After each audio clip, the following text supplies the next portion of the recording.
Bayangkan ada seorang remaja yang membuat seluruh manajer tim MotoGP kehilangan akal sehat mereka. Namanya ada di setiap catatan bos tim besar, cek kosong sudah disiapkan di atas meja. Tapi secara mengejutkan, Honda justru memasang tembok baja dan bilang tidak.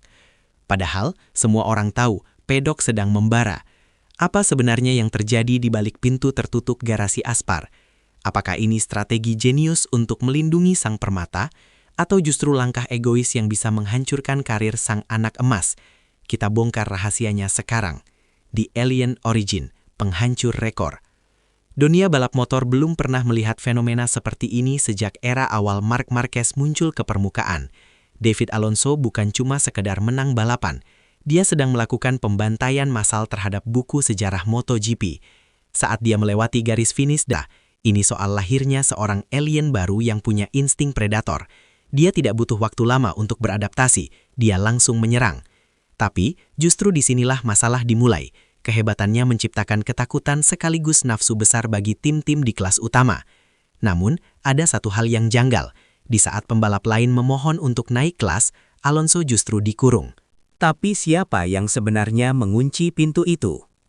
Paddock War, perang di balik layar. Di belakang layar, situasi jauh lebih panas dari yang terlihat di TV. Manajer tim besar dari KTM, Ducati, hingga Yamaha dilaporkan sudah mulai melakukan pergerakan bawah tanah. Kabar burung dari media Spanyol menyebutkan bahwa beberapa bos tim bahkan sudah mencoba menggoda lingkaran dalam Alonso di pedok Mandalika dan Phillip Island. Mereka melihat Alonso sebagai tiket emas untuk masa depan pasca era Marquez. Namun, setiap kali tawaran itu datang, jawaban yang diterima selalu sama. Belum saatnya. Jawaban dingin ini bikin geger Paddock. Kenapa tim sebesar Honda dan manajemen Aspar begitu berani menolak uang jutaan euro dan jaminan kursi di kelas yang lebih tinggi? Ada rumor yang menyebutkan bahwa KTM sempat mencoba membajak Alonso dengan iming-iming kontrak jangka panjang. Namun, kontrak Alonso dengan struktur Aspar Honda ternyata memiliki pasal anti bajak yang sangat rumit. Ini bukan sekedar kontrak balap. Ini adalah kontrak kepemilikan. The Golden Child Paradox, mentalitas monster. Apa yang membuat David Alonso disebut sebagai anak emas yang berbeda? Jawabannya bukan cuma di pergelangan tangan kanannya, tapi di kepalanya. Di usia yang sangat muda, dia menunjukkan ketenangan seorang veteran. Dia tidak pernah panik saat tertinggal di grup belakang. Dia adalah master dalam manajemen ban. Sebuah kemampuan yang biasanya baru dimiliki pembalap setelah bertahun-tahun di MotoGP. Di garasi, para mekanik senior sering geleng-geleng kepala. Alonso mampu memberikan feedback teknis yang sangat akurat, sesuatu yang bahkan sulit dilakukan oleh pembalap Moto2 sekalipun. Dia tahu persis apa yang salah dengan suspensinya hanya dalam 2 lap. Inilah alasan kenapa Honda melihatnya sebagai sosok penyelamat. Tapi tunggu dulu, ada rahasia gelap di balik keputusan Honda untuk menahannya tetap di kelas bawah. The Honda Shield, strategi atau perjudian. Mari kita bicara jujur, Honda saat ini sedang dalam masa krisis di MotoGP. Motor mereka dianggap sebagai penghancur karir bagi banyak pembalap. Dan inilah bagian yang bikin Paddock heboh.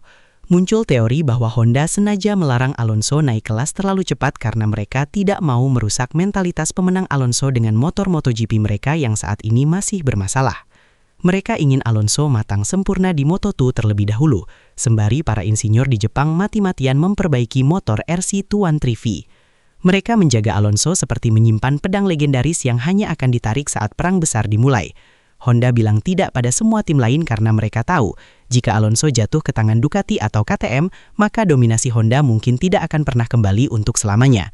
Namun, apakah Alonso akan sabar menunggu? Rumor dan politik, jalur khusus. Menurut kabar yang beredar di media Italia, sebenarnya sudah ada perjanjian rahasia di bawah meja.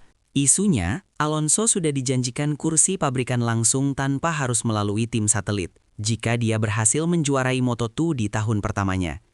Ini adalah jalur yang hanya pernah diberikan kepada nama-nama besar seperti Jorge Lorenzo atau Dani Pedrosa. Tapi, disinilah letak kekacauannya. Rival-rival Alonso di lintasan mulai merasa muak. Ketegangan di pedok semakin terasa karena Alonso dianggap mendapatkan anak emaskan yang berlebihan. Beberapa pembalap mulai bermain agresif di lintasan untuk menjatuhkan mentalnya. Namun, setiap kali mereka mencoba memprovokasi, Alonso justru membalasnya dengan manuver yang lebih gila lagi. Dia tidak tersentuh. Tapi, ada satu ancaman yang tidak bisa dia hindari. Tekanan dari para sponsor yang ingin hasil instan. The future stake, konsekuensi fatal. Jika strategi Honda ini berhasil, David Alonso akan naik ke MotoGP sebagai sosok yang paling ditakuti, seorang juara dunia yang sudah matang sempurna. Tapi jika rencana ini meleset sedikit saja, misalnya Alonso mengalami cedera serius di Moto2 atau Honda gagal memperbaiki motor mereka dalam 2 tahun ke depan, maka kita akan melihat salah satu tragedi terbesar dalam sejarah balap motor. Bakat sebesar Alonso tidak datang 2 kali dalam 1 dekade.